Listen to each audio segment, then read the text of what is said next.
In a recent wave of Marvel Legends, Hasbro produced a figure for a character who hasn't had a toy in nearly 40 years. Crystar, Crystal Warrior. Who is this character and why is he a Marvel Legend? Let's talk about it.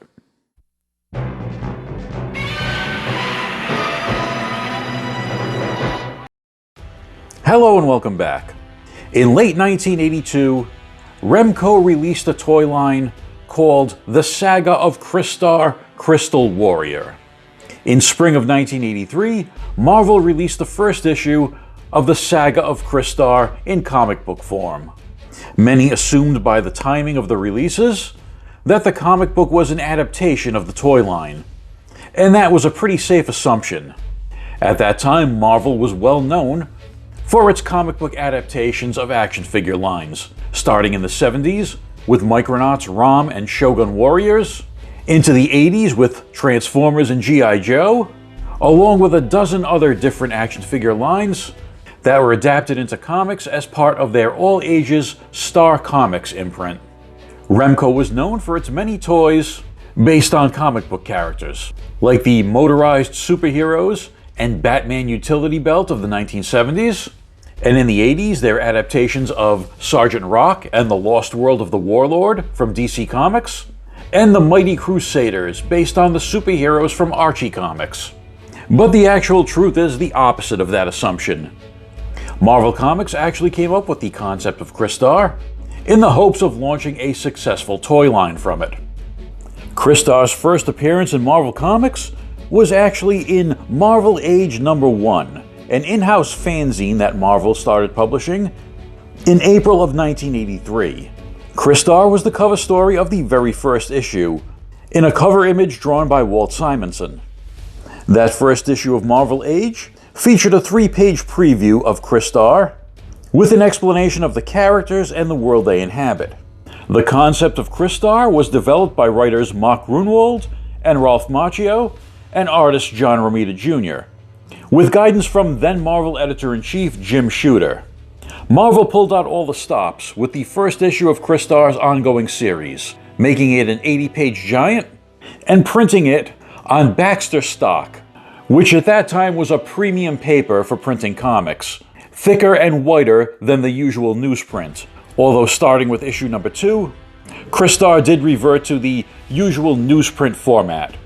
The series itself was written by Mary Jo Duffy, who at that time was known as the writer of Power Man and Iron Fist, and drawn by artist Brett Blevins, who had previously worked on Marvel's comic book adaptation of Jim Henson's The Dark Crystal. The story of the Saga of Crystar is pretty standard for 1980s sword and sorcery fare. The world of Crystalium is ruled over by two brothers, Princes Crystar and Moltar. The princes are approached by two wizards, Ogiode, who represents the forces of order, and Zardeth, who represents the forces of chaos. Both wizards try to sway the princes to their side, and in true dramatic comic book fashion, Crystar chooses to align with order, while Moltar aligns with chaos. This alliance leads Crystar and his followers to be transformed into Crystal Men, while Moltar and his followers are transformed into Lava Men. I bet you couldn't see that coming from their names, right? Although the world of Crystalium was set in its own dimension, it still was part of the Marvel multiverse, and did feature crossovers with several Marvel superhero characters during its run. These crossovers would include Doctor Strange, the X-Men's Nightcrawler, and Canada's premier superhero team Alpha Flight. The Saga of Crystar only lasted 11 issues, with the final issue bringing a satisfying conclusion to the storyline and a reconciliation of the two brothers. On the toy side of things, Remco, whose name is a shortened version of Remote Control, produced a comprehensive first wave of toys. There were 7 basic figures in the line: Crystar, Warbow, and Ogiode, representing the forces of order, with Moltar, Zardeth, and a Magma Man, representing the forces of chaos. The 7th figure, Feldspar, was the maternal uncle of the two princes. His figure was half crystal and half lava, symbolizing the conflict between his two nephews. Two creatures were released for the series, a crystal dragon and a lava dragon, each featuring a solid PVC rider figure. There were two catapult weapons released, called Shatterpults, one for the Crystal Men and one for the Lava Men, as well as 4 different accessory sets, which each came with an exclusive recolor of one of the basic figures. And like all good 1980s action figure lines, there was a playset, the Crystal Castle. The Crystal Castle is one of the most notorious playsets from the 80s due to its extreme fragility. It was made from very, very thin plastic, and finding an unbroken example of this playset today would be a grail for Crystar collectors. The Remco toy line didn't last that long, just about as long as the comic. I remember seeing many Crystar pieces on the clearance aisle at Toys R Us back in 1983, 1984. Although it was one of the earlier action figure lines to hit the market in the 80s, and even though it tried to tap into the sword and sorcery aesthetic that was so popular back then, with properties like He-Man and Conan, why did Crystar fail? Well, obviously it lacked one of the key components that was necessary for success at that time, and that was an animated series. Which is unusual considering that Marvel Entertainment did have an animation division, which produced or co-produced some of the most popular cartoons of the 80s, like Spider-Man and His Amazing Friends, Transformers, and G.I. Joe. It's possible Marvel didn't even think they needed a cartoon at that time. It was still very early in the 80s, before many of the action figure cartoons we know had even hit the airwaves, and Marvel had previously seen success in publishing lines based on toy lines that didn't have cartoons, like Micronauts, ROM, and Shogun Warriors. After the cancellation of the comic and the toy line, Crystar lay dormant for decades, until 2015, and Marvel Comics' mega crossover Secret Wars. As part of that crossover, Marvel published a miniseries called Weird World. Weird World took place on the patchwork planet Battleworld, in an area that was ruled over by magic. This series featured several of Marvel's old fantasy characters, like Archon, Morgan Le Fay, Jennifer Kale, and Skull the Slayer. During the course of the story, the warlord Archon encounters Crystar's best friend, Warbow. Warbow enlists the aid of Archon to help find his missing prince, who is of course Crystar.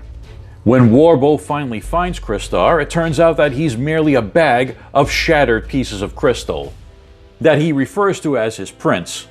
Although at the time Warbow seems to have gone insane, the shattered crystals are eventually reconstituted into a fully living Crystar, who joins forces with Archon and the other heroes of the story. This seemed a pretty unusual way to bring back Crystar, but in the Adult Swim series where all old IPs go to die, Robot Chicken, there was once a sketch that featured Crystar. Crystar tries to recruit a couple of crystal meth heads to help him liberate Crystallium, and the meth heads then shatter him into crystals with the intent of smoking him. I'm not sure if the writer of Weird World had that sketch in mind when he decided to bring Crystar back as a bag of shattered pieces, but in my headcanon, that's what actually happened because it's funnier that way. And that brings us right up to present day, and this Marvel Legends Crystar figure, which was released as part of the Void Build-A-Figure wave.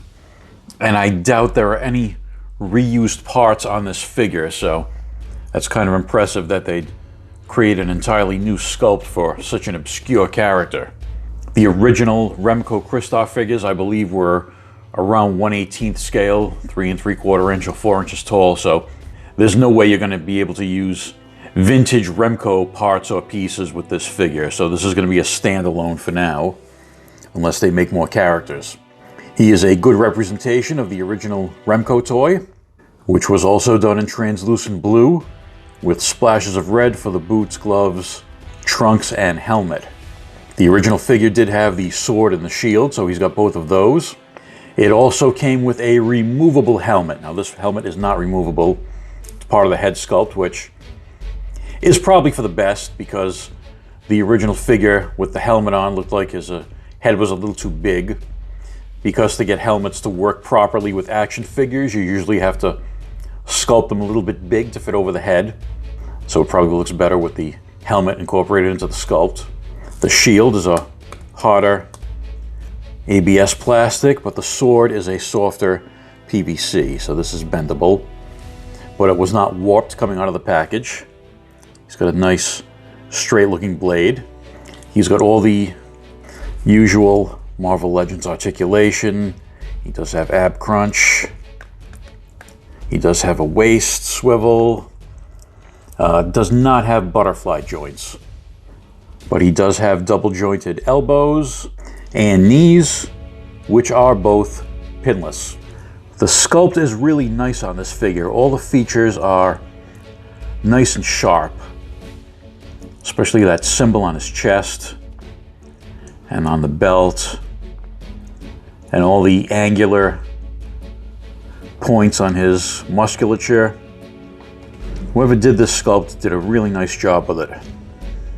The only accessory he doesn't have compared to the original Remco toy is something called a prisma crystal, which is like a scepter with a lens in it. It was the gimmick for the Remco toy line. You could look through and see different prismatic shapes. No big loss there. He does come with the standard 2 alternate hands. So he's got 2 grasping hands, which are on him now, a fist for the right, and an open palm for the left. Being a Marvel Legend, he is going to fit in well with any 6-inch scale figure line you might have. And he would look right at home with both superheroes and fantasy characters. That's it for my look at Crystar Crystal Warrior. Certainly an unusual choice for Marvel Legends, considering that his comic ceased publication almost 40 years ago, and it has never been reprinted, and as far as I know, there are no plans to reprint it. But original issues are pretty inexpensive if you wanted to pick up the series, even the first issue. This second issue that I've had on camera is part of a bunch of comics that I picked up out of a 50-cent box at a convention I went to. So pretty cheap to find if you want to read the original story of this character. Thanks for watching, and I'll see you in the next video.